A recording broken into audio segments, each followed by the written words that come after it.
Howdy banger pals, Blaine Smith welcoming you back to another Overkill Reviews. I'm here on a Tuesday talking to you, so it's probably going to be a little weird. Let's find out how weird.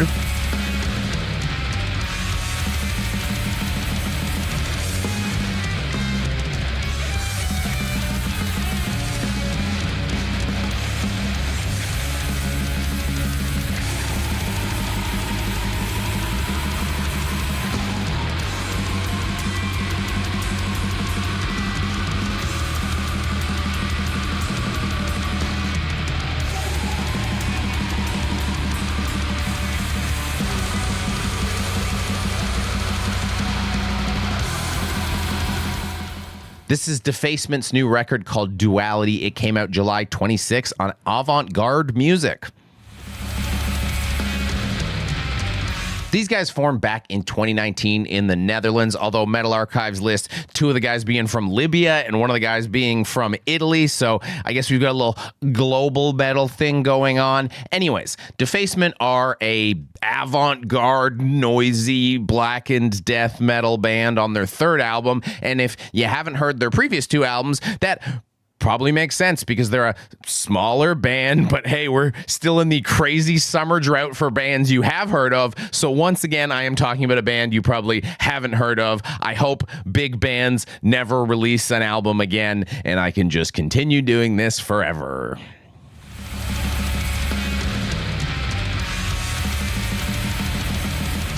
So normally when you're taking an old peruse at the metal record bin, you kind of got to pick between two states of a metal record. If you want something super arty, it's probably going to be on the softer side, aka it's going to suck, boo, prog, you suck, boo.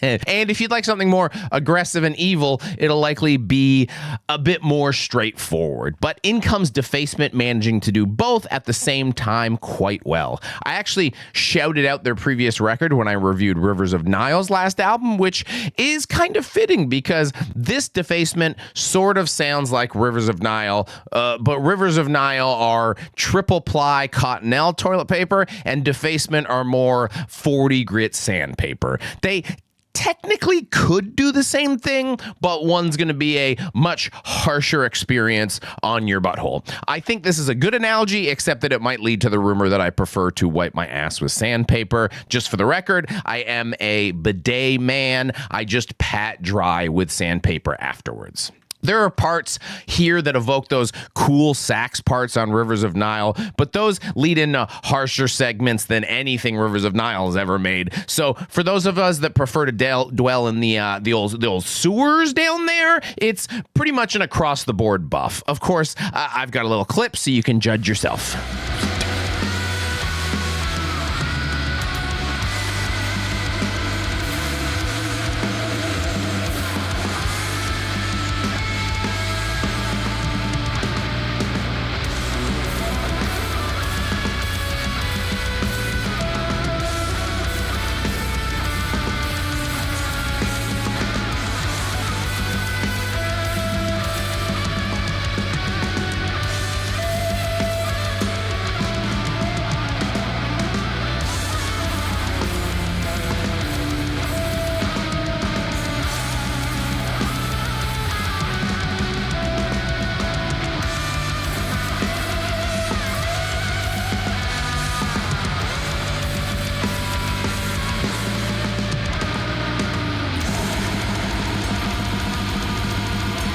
As a guy who loves a black and death assault more than almost anything in metal, even I can admit that this tends to be a full frontal ground offensive, which can cause records to wear thin or just lose impact over time. But as mentioned, Defacement manages to come at you from a lot of different angles over the 47-minute runtime that prevent that sort of predictability. Occasionally, it is in the form of slightly easing off in the punish department, which I always support as an effective tool to actually enhance the intensity of tracks, especially with how sparingly they do use it. And I mean, what I just played for you is the easing off that I'm talking about. It's not exactly nice. It's not exactly clean. It's not some bitch singing over this whole thing. More frequently, though, they find new and different ways to bring unsettling sounds that make you squirm in your seat seat by playing with the Black and Death song formula to find cool, unique ways to present it.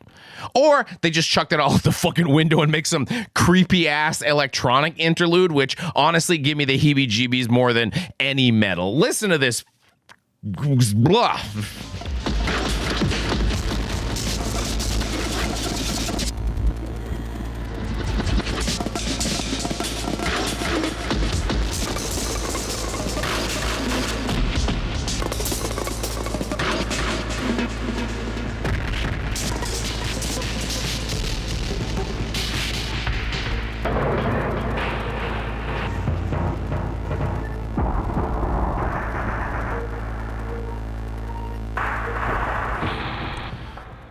The record's called Duality, and I personally find a duality in these excerpts because they're some of the best and the absolute worst part of the record. I do think they do their job really effectively. They're showing up to work. They're meeting their quotas. They're getting out as many widgets as they can a day, but they're also taking like 3 30-minute toilet breaks a day, and I'm thinking either their diet's absolutely mental or they're wasting my time. Each one of them is about 2.5 minutes long, and I think they easily could have been a minute long, had the same punch, and allowed me to get back to the metal a lot faster, because with 4 of them, it's almost 10 minutes of the record being handed over to dissonant ambience, and I don't know, man, I'm here for a metal record. Can I get one of those? They're by no means a deal breaker. This is still a really cool, unique piece of art they made. It just does mean I might not listen to the record as much as I would if they had taken up only 4 minutes of the runtime, because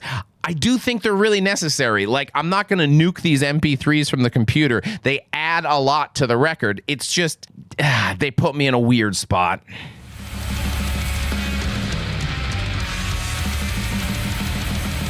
Thankfully, I'm actually not put in weird spots too often because we have a Patreon campaign that pays for everything around here, as opposed to strange ads where I have to sell you, I don't know, has your data been compromised, or whatever the exact same ad you see on every single YouTube video you watch for like a 4-month stretch.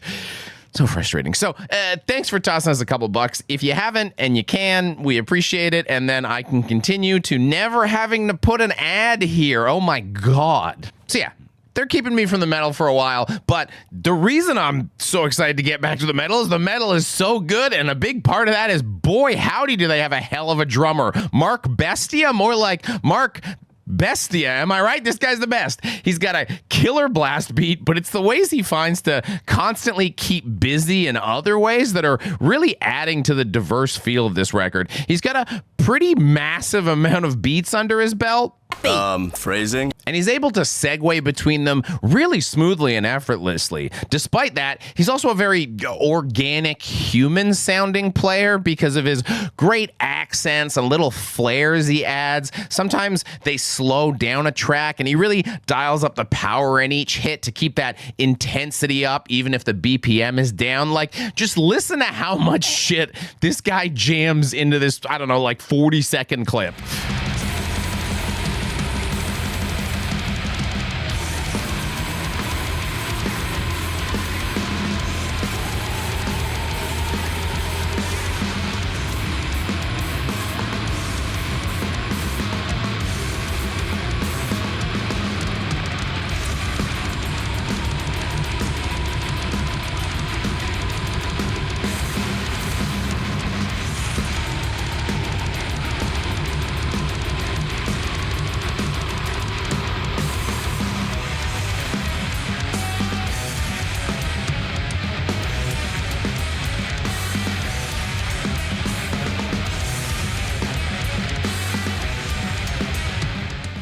I don't know how much longer Blaine's Little Underground spotlight will continue as we approach the end of the year and all the summer cowards try and jam their albums out for end-of-year lists like getting onto a New York subway train at rush hour.